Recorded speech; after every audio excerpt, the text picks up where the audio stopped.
1, 2, 3, 4, 5, mais qu'est-ce que ça veut dire? On comprend pas. Où est-ce que tu nous emmènes comme ça? Eh bien, en fait, il s'agit des siècles. Premier siècle, deuxième siècle, troisième siècle, etc. Au premier siècle, nous notons ce qui se passe à Jérusalem, mais aussi l'Empire romain. Puis, troisième siècle, quatrième siècle, cinquième siècle, c'est le développement de l'Empire byzantin avec Ravenne. Puis, en continuant, 7e siècle, 8e siècle, 9e siècle, on arrive à Charlemagne, avec Aix-la-Chapelle, qui a pris modèle sur Ravenne. Oui, mais la suite, on comprend pas bien. Pourquoi on va jusqu'où comme ça?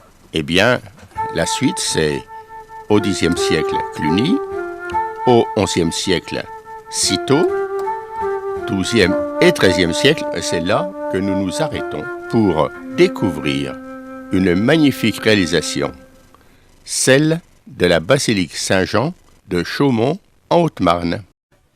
Alors ça, c'est pas très malin. Tu pouvais pas commencer directement en nous annonçant le sujet? Et non, parce que ce sujet n'a pas de sens si on ne connaît pas ce qui s'est passé auparavant, y compris à Jérusalem au 1er siècle. Alors maintenant, je t'invite, nous allons découvrir cette basilique. Suis-moi. Bon, allez, je te suis. L'église paroissiale primitive, construite au XIIIe siècle, fut totalement bouleversée par d'importants privilèges obtenus par un natif de Chaumont, devenu conseiller particulier du pape Sixte IV au cours du XVe siècle.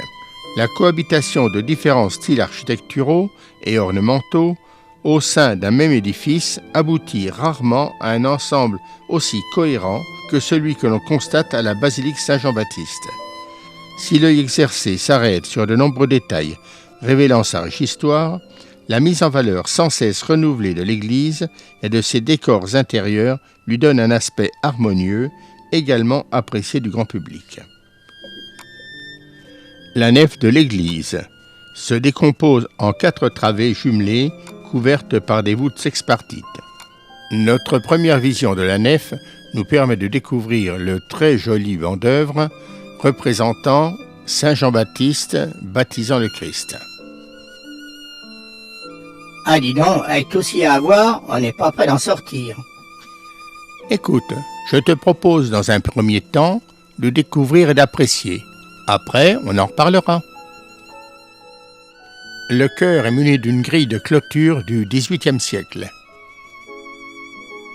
Le transept et le chœur, refaits entre 1517 et 1543, sont bien caractéristiques du gothique flamboyant, avec des voûtes aux nervures multiples. Les bas-côtés s'organisent en 7 travées. La distinction des 3 vaisseaux s'exprime par les différentes hauteurs de voûte. Mais dis donc, ça a besoin d'être restauré. Mais qu'est-ce que c'est chouette alors? La restauration, c'est précisément l'objet de notre visite. À droite, la chapelle Saint-Pierre et Saint-Paul, en marbre et calcaire, probablement du XVIIe siècle. L'expression des personnages et leur attitude sont absolument étonnantes. Ce sont effectivement des personnages qui vivent. L'ordonnancement intérieur de cette partie adopte des motifs décoratifs de la première Renaissance. La chapelle Sainte-Anne.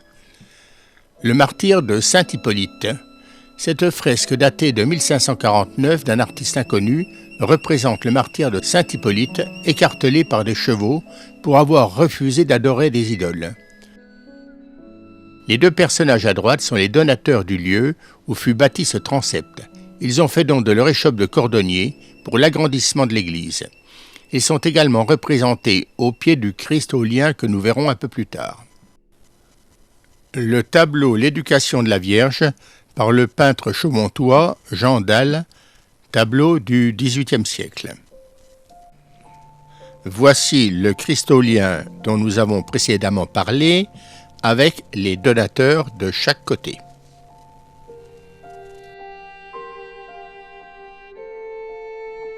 D'ici, nous avons une très belle vue sur le transept sud et le bas-côté sud également.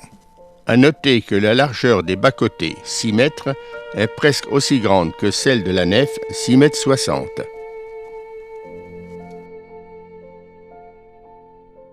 Le maître-autel a été déplacé dans la chapelle axiale. L'ancien maître-autel de l'église est l'œuvre magnifique de Jean-Baptiste Bouchardon, 1709. Initialement installé dans le chœur, il a été relégué dans cette chapelle en 1780, où il n'est pas mis à sa juste valeur.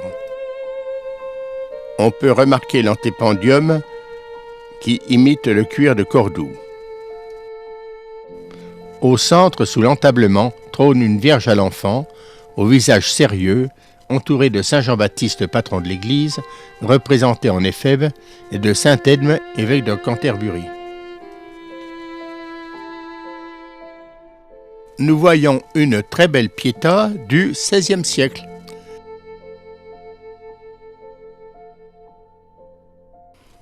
Le transept nord est sa féerie de pierre. L'escalier sur trompe du bras transept nord constitue une originalité marquante. L'escalier à vis ajouré, typique de la Renaissance, est un élément que l'on retrouve plutôt dans l'architecture civile, en particulier dans les châteaux royaux tels que Blois ou Chambord.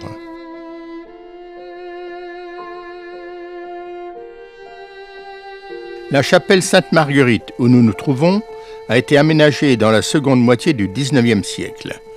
On y abrita l'ensemble des reliques que l'Église avait pu récupérer des églises et des couvents de la ville, ayant été détruits à la Révolution.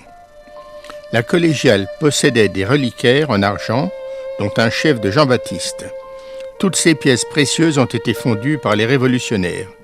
Les reliquaires en bois doré ont pu être récupérés afin d'être exposés dans cette chapelle. Et nous poursuivons notre découverte par le bas-côté nord et ses nombreuses chapelles. La chapelle Saint-Étienne et Saint-Laurent a été érigée par la confrérie des Drapiers, dont Saint-Étienne est le protecteur. À gauche, Saint-Étienne, revêtu du vêtement liturgique des diacres, la dalmatique, livre dans la main droite et palme dans la main gauche. À droite, Saint-Laurent, protecteur des cuisiniers et des pompiers. La main sur le gril, symbole de son supplice. Les chapelles latérales ont été construites au début du XVIe siècle entre les culées des arcs-boutants de la nef. Au fond du bas-côté nord, nous voyons un retable datant de 1803 avec l'accès au sépulcre.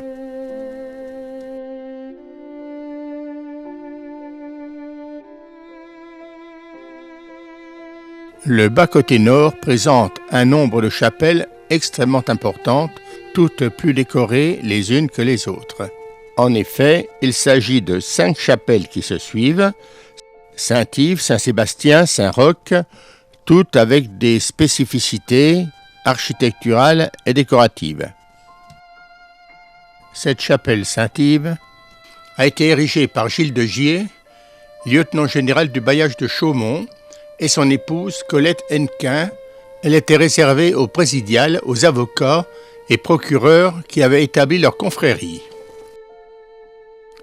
Et nous poursuivons notre découverte des chapelles de ce bas-côté. La chapelle Saint-Sébastien est naturellement celle de la confrérie des archers. Au retable, on voit une peinture de 1781 de Jean Dalle, peintre chaumontais, représentant Saint-Sébastien attaché à un arbre, transpercé de flèches, sur ordre de l'empereur Dioclétien. Une pieuse femme Sainte-Irène essaie de lui arracher les flèches, à la lueur d'une lampe, et soigne ses plaies. Ce thème est assez rare. Le tableau fut restauré en 1991. Mais avant de voir le tombeau, revenons un peu en arrière. Dans la chapelle Saint-Nicolas, on trouve l'arbre de Jessé, réalisé en 1530 et non signé. L'arbre de Jessé est également un thème biblique récurrent dans l'iconographie. Cette schématisation de l'arbre généalogique de Jésus met en scène Jessé, père du roi David, et plusieurs rois hébreux de l'Ancien Testament, considérés dans l'Évangile selon saint Matthieu comme des ancêtres du Christ. Ce modèle connut une période faste en France au XIIIe siècle, puis un renouveau au XVe siècle. Cette œuvre était totalement peinte à l'origine. Voyons maintenant le tombeau. Plusieurs historiens se sont intéressés au rayonnement particulier de la sculpture gothique champenoise, au sein de laquelle les mises au tombeau sont considérées comme un thème régional spécifique. Le sépulcre de Chaumont présente également la particularité d'être entièrement polychrome. Il appartient donc à une forme encore moins répandue de ces mises au tombeau sculptées. Des exemples similaires et régionaux peuvent être cités, tels que le sépulcre de Chaours. Les armoiries des familles des donateurs figurent à la retombée des voûtes et sur les parois. Nous n'avons pas encore épuisé la liste des œuvres, tableaux, sculptures, architecture, mobilier à découvrir. Un exemple, on ne vous a pas présenté la statue de Jésus appuyée sur sa croix, la peinture de l'Apocalypse. Avez-vous également pu apprécier le vitrail de Sainte Thérèse et Sainte Agnès, celui de la crucifixion, les sculptures de l'autel de la chapelle de Notre-Dame du Bon Secours et le tableau de la résurrection? Et cette liste n'est encore qu'une toute petite partie de ce que vous pouvez voir, découvrir, admirer en venant vous promener à Chaumont pour parcourir les 1000 endroits intéressants de cette basilique. Alors venez, je compte sur vous et vous m'en remercierez. Pour tous les amateurs de belles choses, la basilique Saint-Jean-Baptiste de Chaumont est une église qu'il faut vraiment prendre le temps de visiter. Car les leçons d'architecture, d'histoire de l'art, ou d'histoire tout court, y sont vraiment très importantes. Ça, je suis d'accord. Eh bien, merci à toi de ton appréciation. Faisons-la partager par tous ceux qui viendront.